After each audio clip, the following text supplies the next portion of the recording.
Go. So what made you first get interested in flying? Well, in 1939, Hitler started having this big deal about taking all of Europe over there, and I knew that war was going to break out sooner or later, and I knew that I was at the right age to be involved in this thing. And I just got to thinking that, well, I wanted to do a good job of whatever it was, but I wanted to be sure that I was doing the right thing. So I decided that since I had had a desire to fly for so long, that I wanted to see if I could fly and get into the Air Corps.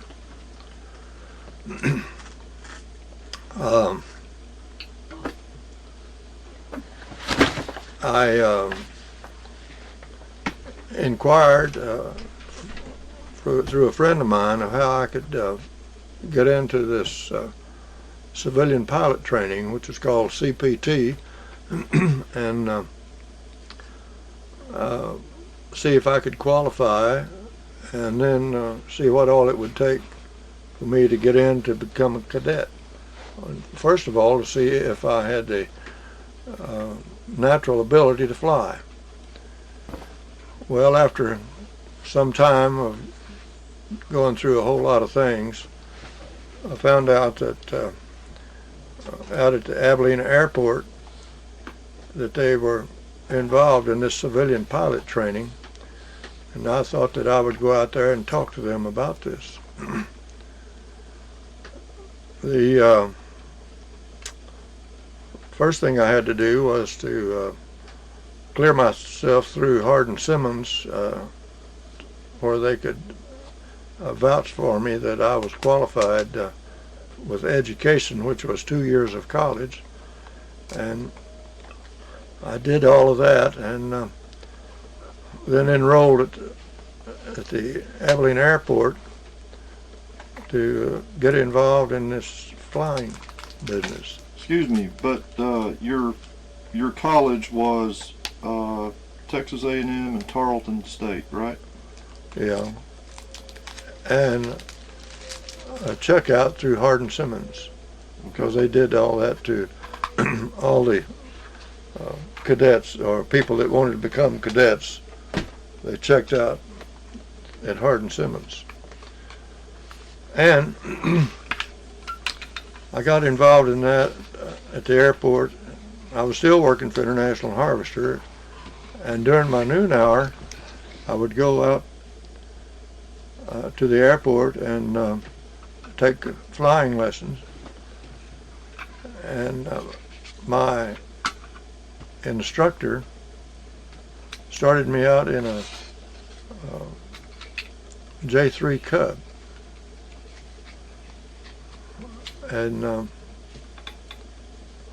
I soloed in 8 hours, which was the minimum. You had to have at least 8 hours instruction before you could solo, and at 8 hours I soloed. And I enjoyed it very much, and I really had a good time doing it. It was just something that was just really exciting for me, and it made me want to do my best all the time. So the course was 40 hours, and then you could get your private license. So after going through all of that training, I took my flight exam after 40 hours and passed it, and then just a short time later, then I had my private license. So I knew I could fly.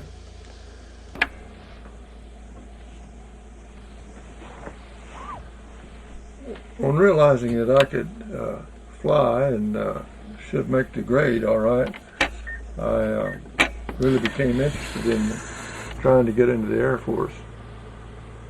So I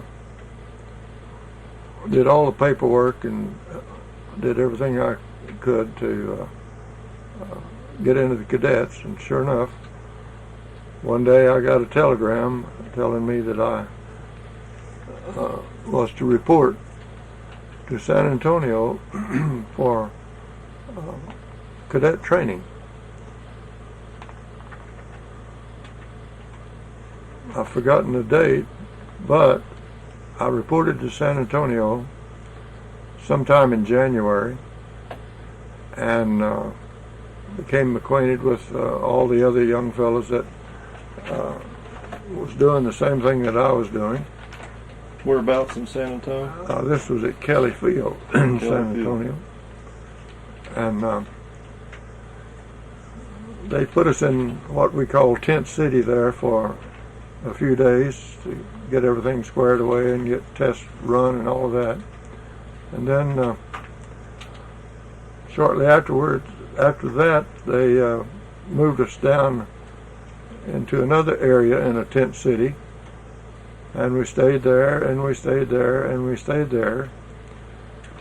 So they finally decided that we were the Lost Squadron, because for some reason or other they got mixed up on all the paperwork in the offices down there, and they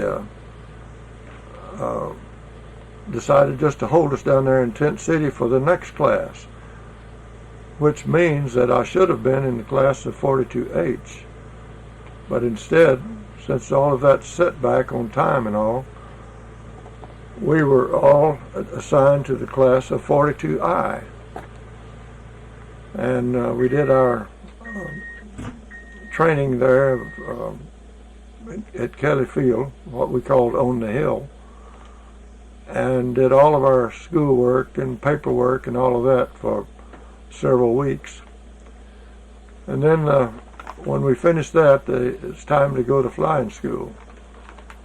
Well, everybody was excited about that, and I was wondering where in the world I would go.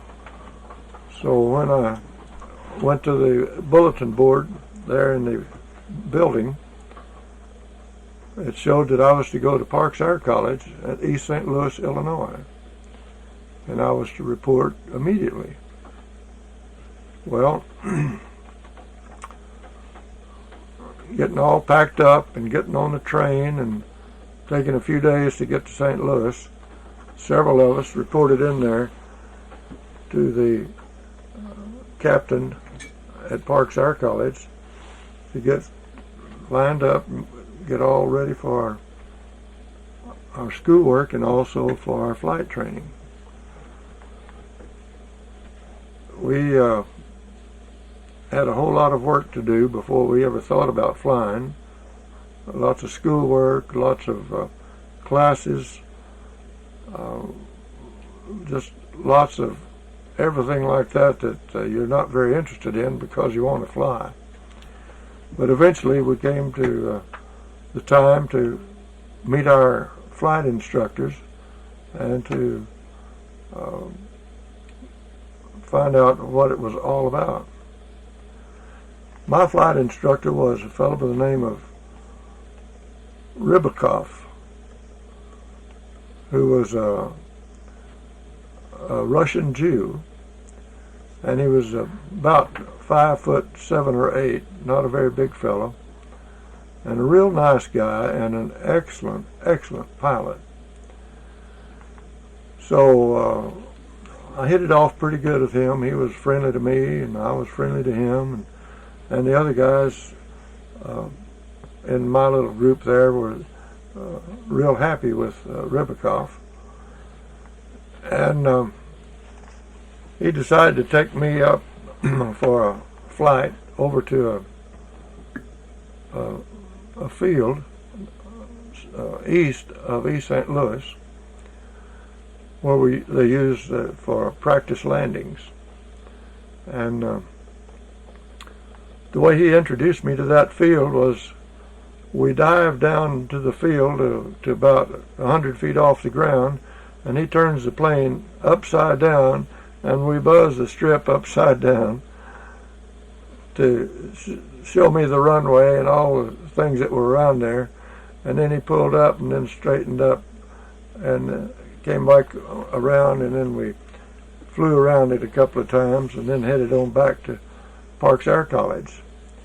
But I was quite impressed with Ribicoff because I could tell that he was an exceptional pilot and as sharp as a tack. And I enjoyed that very much. The other fellows, of course, went through the same thing, but they didn't get to fly upside down like I did. But anyway, I went through the ground school portion of it and did all right there. We had our marches and all of our military training and all of that every day. And flying was just something else, just like classwork. And we'd go out and do our flight training. And you had to have at least, again, 8 hours of training in the plane before you could solo. Well, my instructor knew that I had previous flight time. In fact, I had about 165 hours. And he cheated a little bit, and he soloed me a little before 8 hours because he didn't think he needed that extra time with me.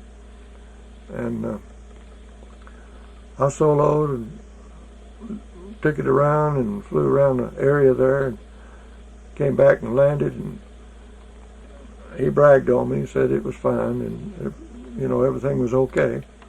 And of course the other fellows then took their turn of doing the same thing. And that was a really interesting part to me because I was beginning to get into the flying part of this war, which is what I was wanting to do anyway. And I really did enjoy it. And I stayed with that and finished with about 65 hours, I believe, of total time there at Parks Air College. And from there, I, along with the other fellows, were sent to Randolph Field in for basic training in San Antonio, Texas.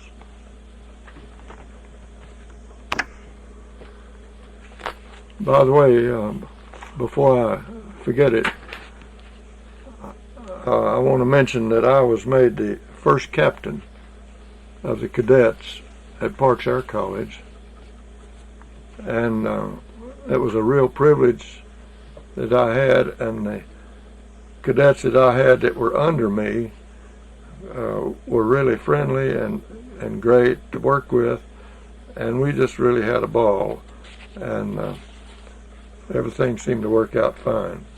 Then we were on our way to Randolph Field in San Antonio. In San Antonio, it was like jumping out of the frying pan into the fire. I believe the roughest time I've ever had in my life was at Randolph Field. I had, I believe, the meanest instructor that was ever born. That was my basic flight instructor. And each instructor there had 8 cadets. And my instructor had washed out 8 cadets before he got into my 8. And he washed out six of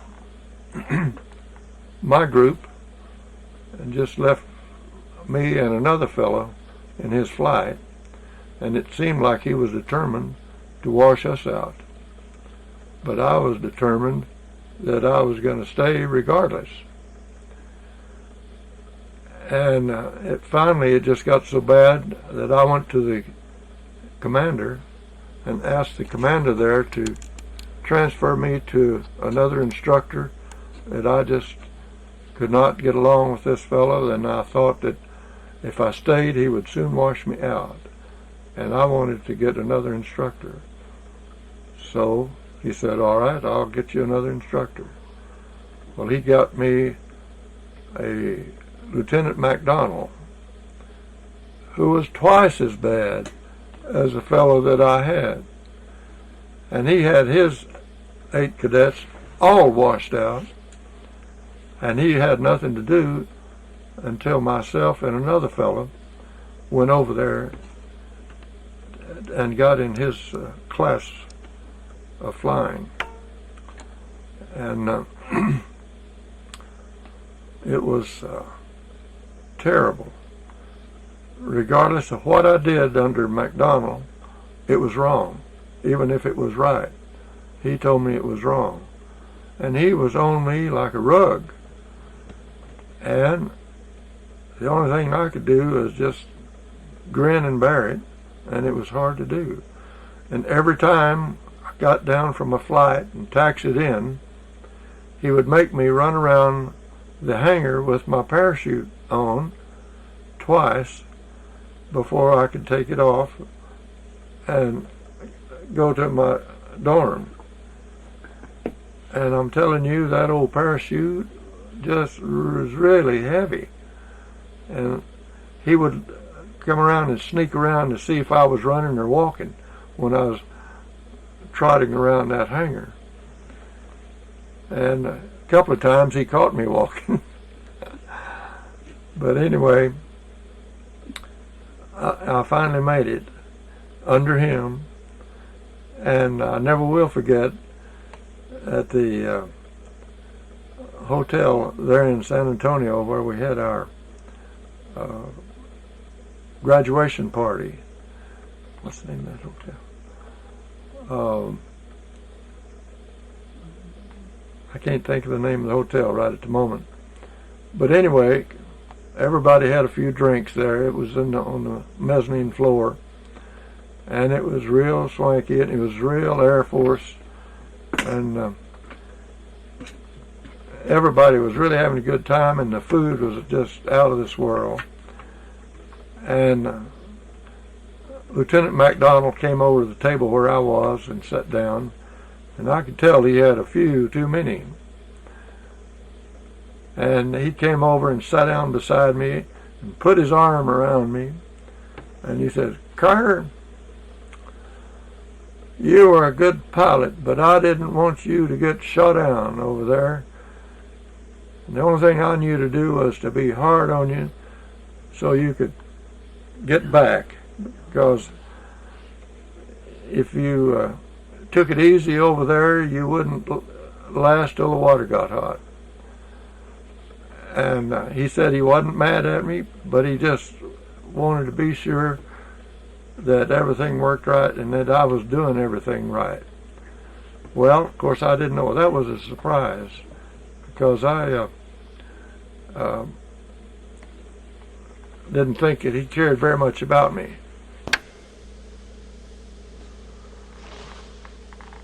After our graduation party at the hotel, we found out that we were assigned, or I found out I was assigned to Victoria, Texas.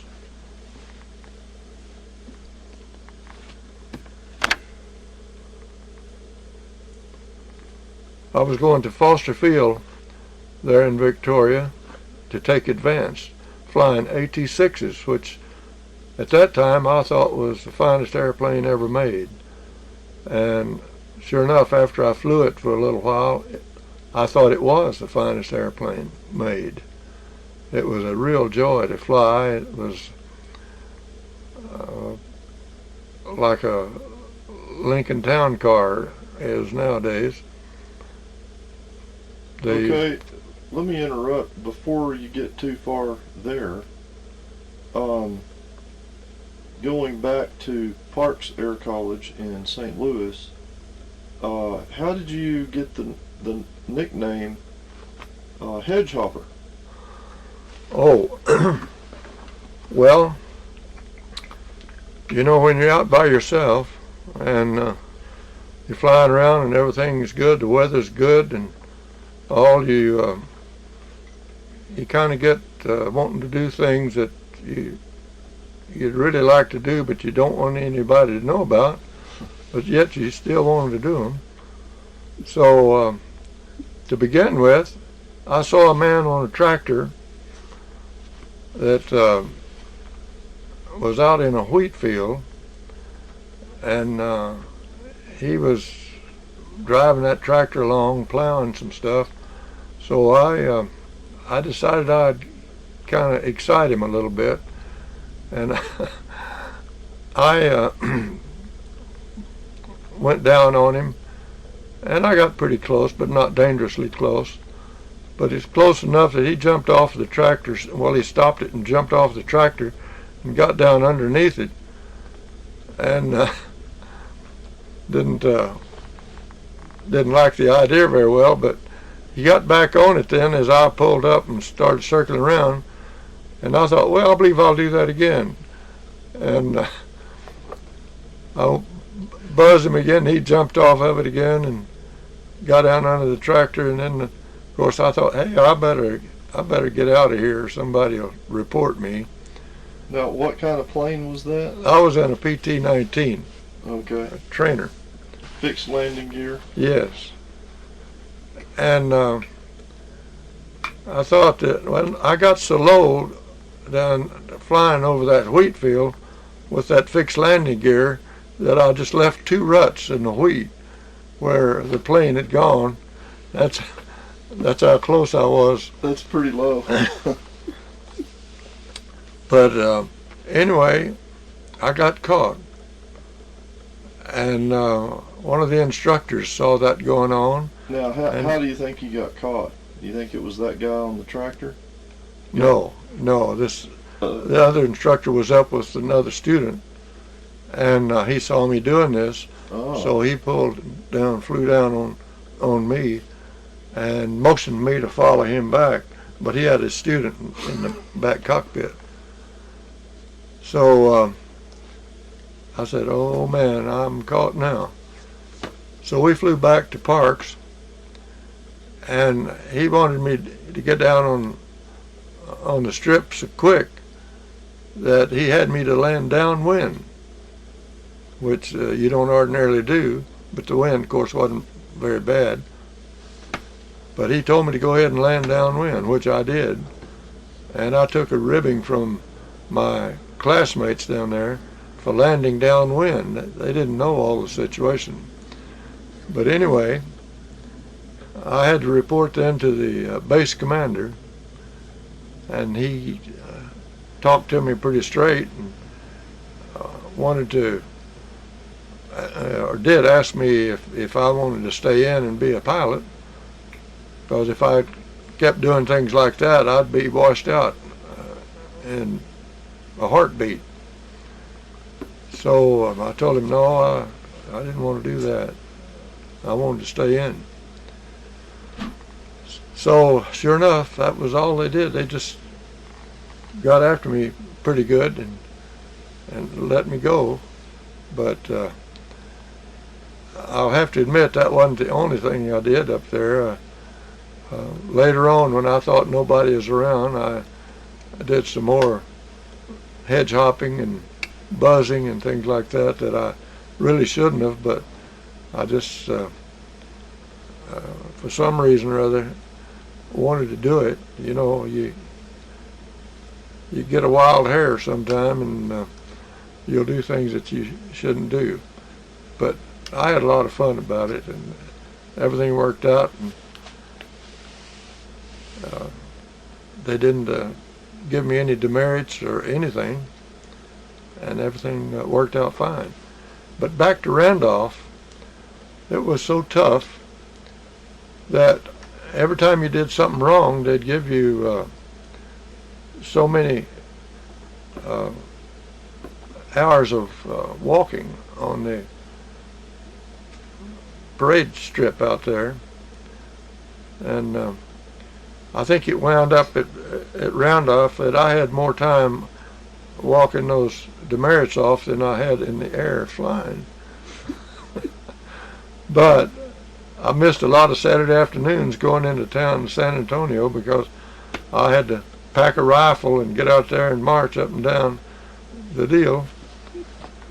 But well, I wasn't by myself. There was probably 1 or 2 other guys doing the same thing. But I had a whole lots of demerits on that bugged me a whole lot while I was down there. And then we had to shine our shoes 2 or 3 times a day. And the upperclassmen were on us all the time. And it was just tough living. But if you really wanted to fly and enjoyed it, you'd put up with anything in order to do that. While I was at Foster Field, they needed a bugler, and they wanted to know who had ever played a horn, a trumpet, or a cornet. And of course, I held up my hand, and they said, "Well, we need a bugler, and you're it. The bugle is over in the office." Now wait, on that, you were also a bugler at Tarleton, correct? Yes. Well, so you were a bugler at Tarleton for a couple of years, and didn't that pay for your room and board or something? Paid for my meals. For your meals? Okay. It was just a year that I was bugler. A year. I was a bugler a year at Tarleton. But And you were also a trumpet player all through high school, and you were in the first state band of Texas, right? Yeah. Go ahead.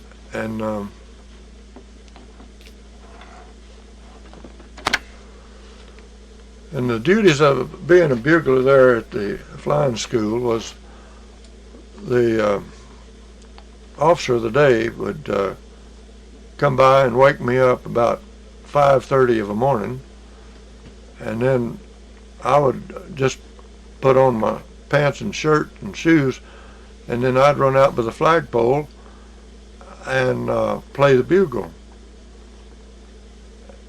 And the dormitories were fairly close by, and I got a lot of kick out of just blowing real loud on that to wake these guys up, because they didn't like it anyway. But I took a big ribbon from all those guys there, because I was waking them up every morning, and they didn't much like that. But that was part of the deal anyway. They knew that. But then at graduation, before the graduation ceremony was over, they came over and grabbed the bugler. And they made a big announcement about the bugler. And they started taking off my pants. They wanted to put my pants up on the flagpole under the flag. And I tried to outrun them, and I couldn't do that because there was about 15 or 20 of them trying to catch me. And I finally talked them out of, well, let's don't do that. Let's do something else. So they finally decided not to, because I gave them a pretty hard time of trying to get my pants off in the first place. But everything worked out all right, and I had quite a reputation about being a bugler, and a loud bugler, and they really gave me a fit all the time that was going on. Now, tell us more about the plane there that you were flying in Victoria. The AT-6? Yeah. That was a radial engine. 650 horsepower, and that's the first plane that I had Low-wing. Flew that had a retractable landing gear. And incidentally, one night, the upperclassmen, to me, were having night flying, and 6 of my upperclassmen came in with their wheels up. They forgot to put their wheels down, and they crash landed 6 AT-6s on the landing strip there. And boy, they really caught it about that. And with them being the upperclassmen, us lowerclassmen really did lay it on them and tease them and holler at them and all that. We just really gave them a fit. But they wrecked 6 airplanes that one night on night flying. I never will forget that. But after graduation, we got our assignments, and they had asked us previously if we wanted to go to fighters or bombers or whatever. And I had put down that I wanted to go into fighters. And then the instructor would make a recommendation of whether you should be a fighter pilot or a bomber pilot. And sure enough, my instructor recommended that I'd be a fighter pilot, and that's what I wanted to be. So when I got my assignment, I was to report to Westover Field in Springfield, Massachusetts, to join a fighter outfit up there. I had no idea what it was, what kind, or that they would fly or anything. But found out when I reported up there at Westover Field that they had the brand new P-47 Thunderbolt planes, the first ones that were manufactured.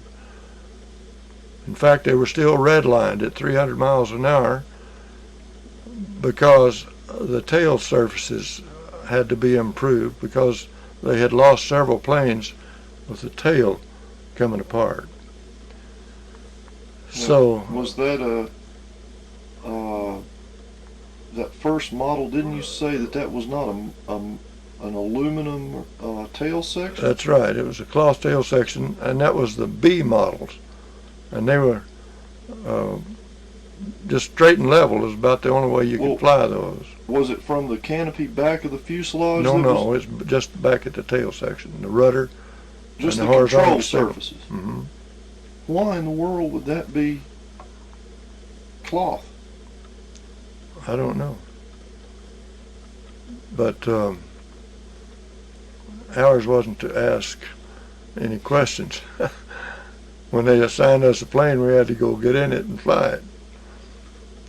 But that was the why it was redlined. Temporary fix there was don't take it too fast. Let's see. I was assigned to Hartford, Connecticut. All of us were assigned to Hartford, Connecticut to check out in the P-47. And I was fortunate in having Colonel Schilling, a real famous fighter pilot back in those days, and Colonel Zemke, who later Hub Zemke, who later became a famous ace over in Europe, World War II. Those two fellows were the ones that checked me out in the P-47, and they gave me permission to take off after I had passed a blindfold test in the cockpit. And incidentally, we had to spend 10 hours in the cockpit by a clock learning the cockpit and learning where every instrument was and what all it did and all of that. And then they'd put a blindfold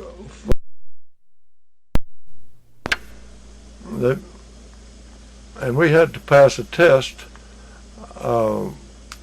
with these two fellows standing on each side of the cockpit asking questions of the location of the instrument, what it did, and you had to point to it with your finger and pass this test before they'd even let you taxi out and fly the airplane.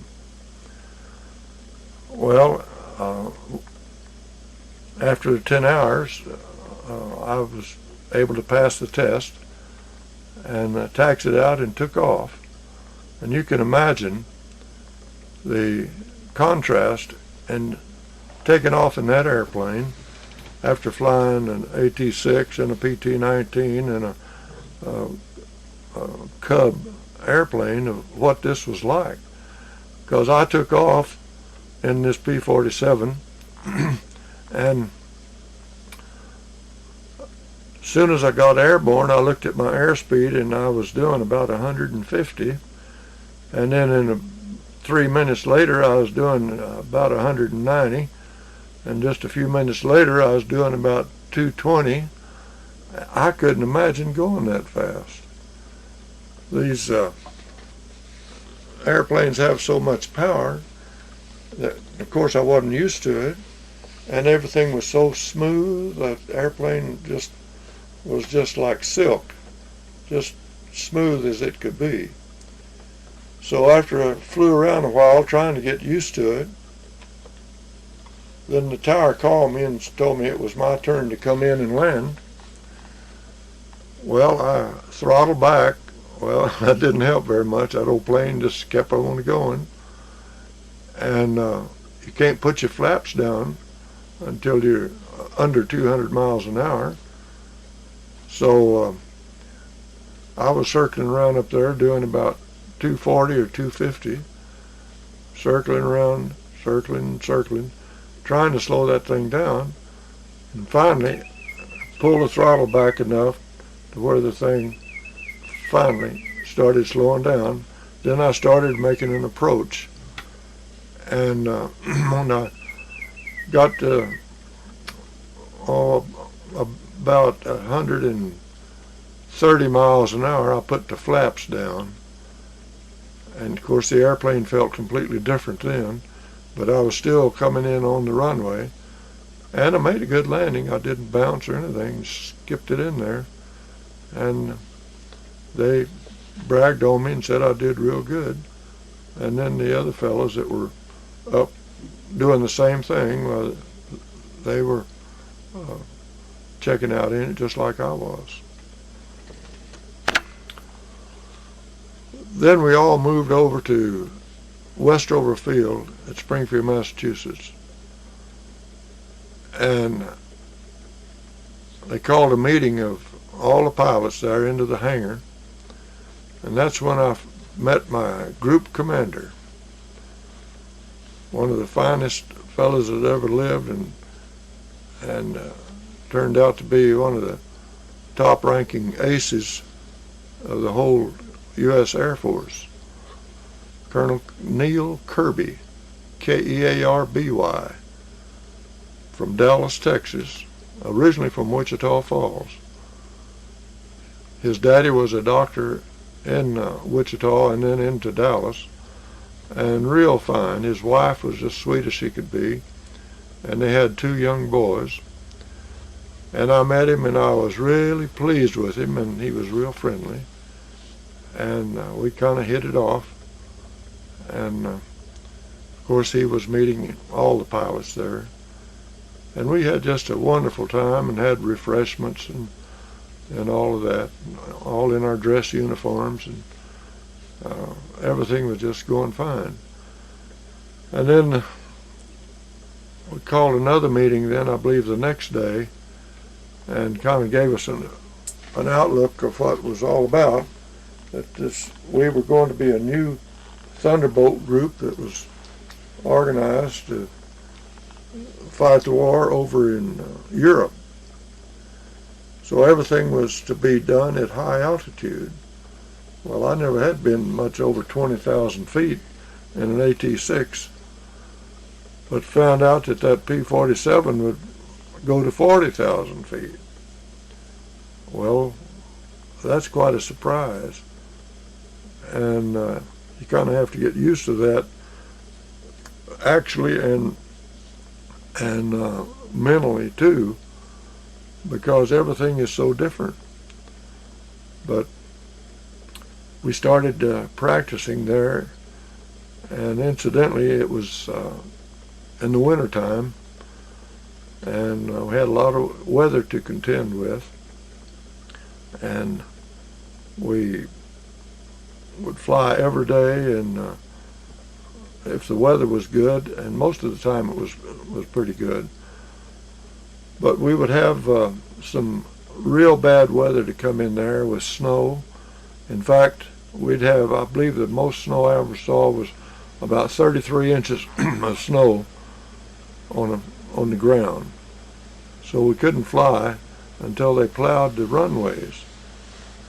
And they'd plow the runways, and those plows would throw the snow over to the right, and as they'd be going along, it's kind of like these tractors grading a county road, except the snow, that it would be tossed over to the side, and they'd actually build a trench. Well, that would be on one side, but then to go back on the other side, then going the other way, the snow would be going out the other side. So when they got most of the snow off, not all of it, but most of the snow off, and we were to take off, it was like taking off in a ditch because you had these two mounds of ice on both sides, and you'd be down in that, and then you'd take off, and ice on the runway, they never did get it all off. And then we had the same thing to contend with when we come into land, and they had 10,000-foot runways, but they were ice coated, and we were landing at about 120 to 125 miles an hour. And if you used your brakes, it's possible that the wheel would just slide. And so you just have to tap your brakes to try to slow it down. And it's a good thing we had a 10,000-foot runway, or we'd never have made it. And there was a few guys that the plane would go over into the snow banks that they had there and mess up the airplane a little bit, but not bad. We did really well. I was fortunate I never did do that, but some of the guys did, and it was really something, that cold weather. It got down to 33 below zero up there, and they'd call off flying when it'd get about 25 below zero. Other than that, we'd fly if the weather was where we could.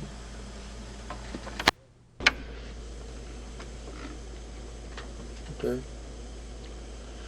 Another thing I wanted to tell you about while I was at Westover in Massachusetts was our target practice. The pilots would take turns of pulling the tow target, and then the other fellows would go up and shoot at this target, and each one of us had our own paint color so they could identify whose bullets hit where on the tow target. So I would take off from the airport there, and we'd go out over Long Island Sound, and we'd be about 8,000 feet high, and if I was the tow pilot, I would set the direction in which we were going to go, and then the fellow pilots that were back going to practice on this, they would get in line and each would take a turn of shooting at the target that I was pulling. And we had a lot of fun doing that, and it was good practice, and you'd be surprised at a target like that, how it's so easy to miss. And then on the other hand, sometimes you can just nearly blow it away. But that's the way it is in aerial combat. But anyway, it was a lot of fun, and one of the unusual things that happened to me while I was doing this, when we were through with our target practice and we were starting back to the airport, my target cable broke and the target fell off over a residential section of Rhode Island, Providence, Rhode Island. And when I saw that happened, I just had a fit, because I just knew that was going to hit somebody's house, go through the roof, and maybe kill 2 or 3 people, there's no telling what. And I was just absolutely scared to death as to what was going to happen. And I could look out the plane and see that target falling, because this target had a great big heavy iron bar that was about 10 feet long, and it probably weighed 30, 40, 50 pounds. It was real heavy, But that target that I was pulling was rather long, and it had to have that to hold the target out where it could be shot. But anyway, the only thing I could do was just go back to the airport and land, which that's what the other fellows were doing. But it just scared me to death to know that that target had fallen off. Well, I got on the radio and I called the tower and told them to contact my squadron that this target had fallen off, and then they passed the word around and they started trying to locate this target that had fallen. So after I landed and went into the alert shack, and all of us got together there and laughing and talking about dropping that thing, and I was still just on needles and pins because I was afraid somebody was going to get hurt from that because it was really heavy. But in a little while, a fella came in a Jeep there and came out into the building and said, well, we found the target, and it landed on a vacant lot. Nobody got hurt. And I'm telling you, I believe that was one of the happiest days of my life. I just knew somebody was going to really get hurt with that. But anyway, we did that target practice every day when the weather was good for quite some time because we were getting ready to go overseas and get into actual combat. But anyway, that's the story that I have about the target practice. Another thing I wanted to tell you about was this buddy of mine named Charles Hay from Kansas. He was an upperclassman of mine when I was at Parks Air College, and he was a real tough upperclassman, even though he was a short person and wasn't very heavy and all. He was really tough, and he'd get right in your face if you were an underclassman and just get all over you. But the latter part of his class, he became sick and had to go to the hospital, so he didn't get to graduate with his class. So they put him back into my class after he got well, and he graduated then in my class. And since he had been an upperclassman of mine, well, we really gave him a fit when they put him back into our class, and we had a lot of fun with him. And he was a real good guy, and I think he was a pretty fair pilot. But when we got to Westover, he was put into my room, and he and I became roommates.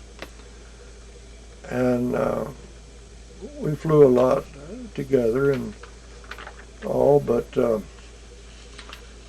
weather would get bad up there, and sometimes they'd call it off, and sometimes the weather would get bad after you'd already taken off.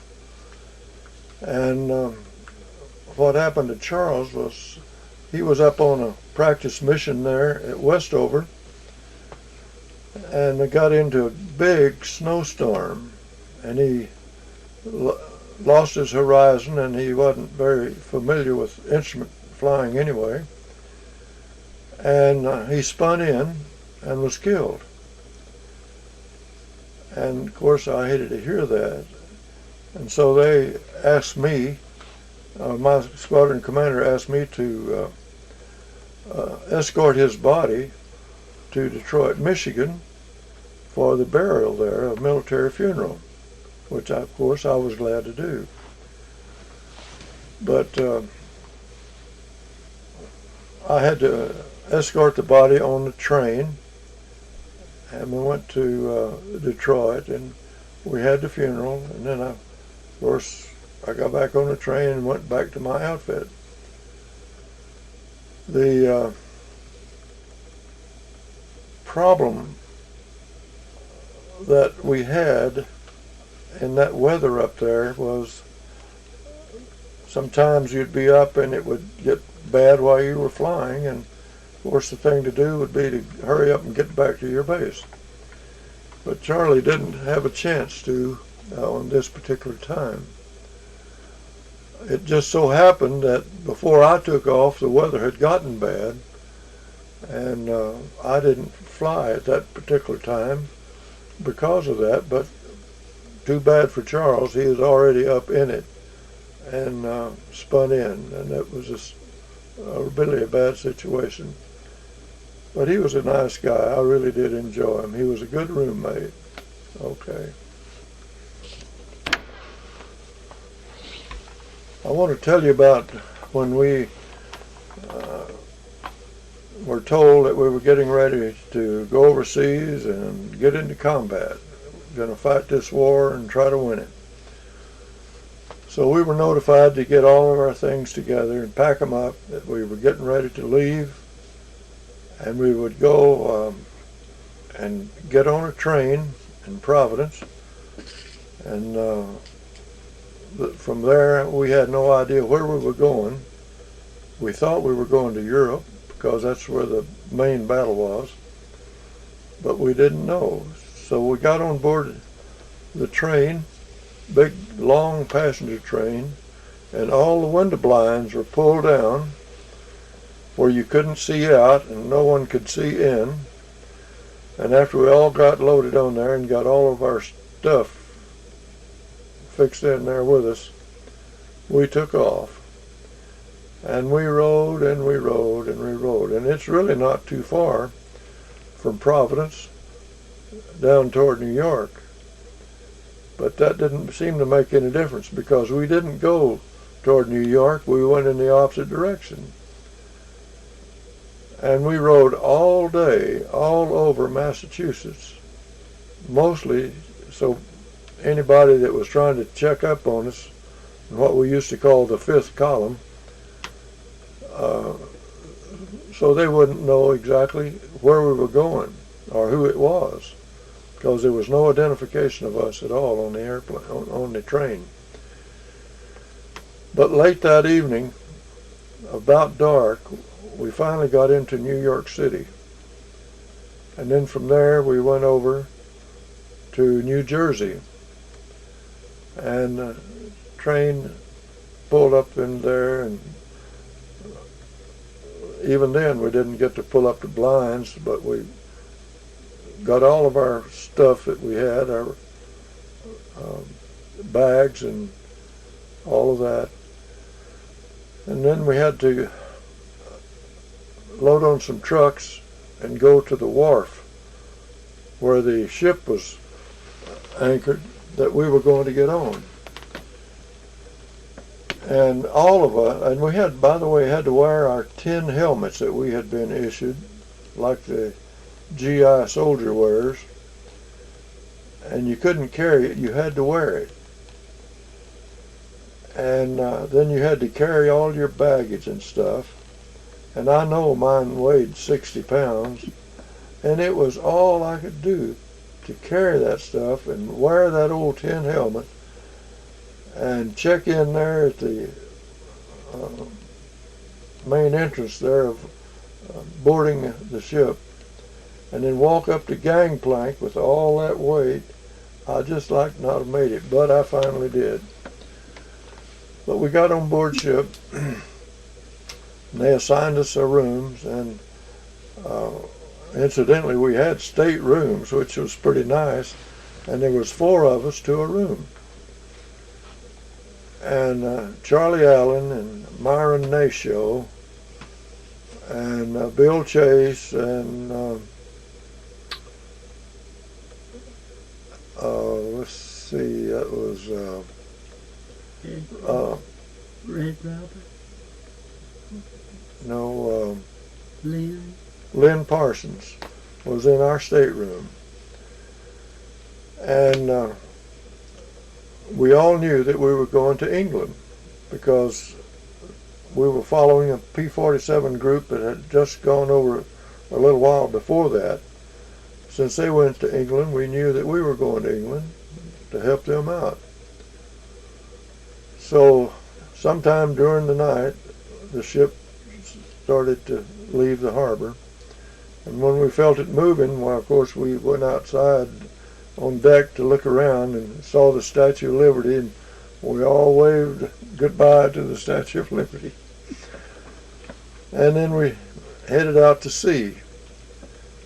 And we'd been gone about 2 days toward England, and an announcement came on the ship that we were not going to England, that we were going down through the Panama Canal and going to Australia. We could not believe it because we had all this heavy winter flying gear in our room and just all kinds of stuff that you would need over in England for cold weather flying. So in a little while the ship turned south and headed toward the Panama Canal. Well, after a day of going in that direction, an announcement came on the ship's radio to throw away all your winter flying gear that you had been issued. That beautiful, expensive, real nice winter flying togs, gloves, everything that was really heavy clothing, throw it overboard. And I just couldn't believe it because each one of us had hundreds of dollars worth of real good flying equipment. But that was the orders, and that's what we had to do, and that's what we did. And then we headed south toward the canal, and as we kept going, it got a little bit warmer and a little bit warmer as we went along. And then a little while after we got in the area of Cuba, we had planes flying over us and destroyers on the sides of us for protection. And down in the area of Cuba, one afternoon, we saw destroyers throwing these torpedoes, Depth charges. or depth charges overboard. And we wondered what in the world they were doing. They wouldn't practice that. Well, sure enough, they'd picked up a German sub, they said, and that sub was after us, but evidently they destroyed it because in a little while they quit that, and we kept on going. And that was known as Torpedo Alley in that area there around Puerto Rico and Cuba and all in through there, because the ships destroyed all the time. There was a ship sunk the day before we went there, and then we found out later there was a ship sunk after us the day after we went through there. So we were lucky enough not to get hit by anything like that. Then we went down toward the canal, and that was quite an experience because I'd read about it and heard about it all my life, but here I was going to get to see it. And this big transport that we were on was called the Henry Gibbons. And we went through the canal, and we had about 2 feet on either side of the ship for clearance through the locks that we went through. Our ship was so wide, but we just barely got through. And if the ship is too wide to go through, you have to go down around the horn of South America in order to go to Australia. But we were fortunate enough that our ships got to go through the canal, and that took a little over a day, I think it was, for us to go through the canal. And it's quite long. I think it's about 40 miles across there. Not all of that is locks, because some of it is a big lake that you go into, and then you go into some more locks, and finally you get on the west side of it over there, and then we headed to Australia. But it was really an experience, and I was hoping that I could remember that the rest of my life, because I knew I would never get to see any of that again. And it was a lot of fun and really educational in a lot of ways, and really did enjoy it. And from there, we headed toward Australia, and that's a long ways from the canal over to Australia. In fact, it took us 31 days to make the trip, actually from New York over to Australia, which is a long time. And at that time, we were the fastest convoy that had left New York Harbor when we went overseas. How many knots?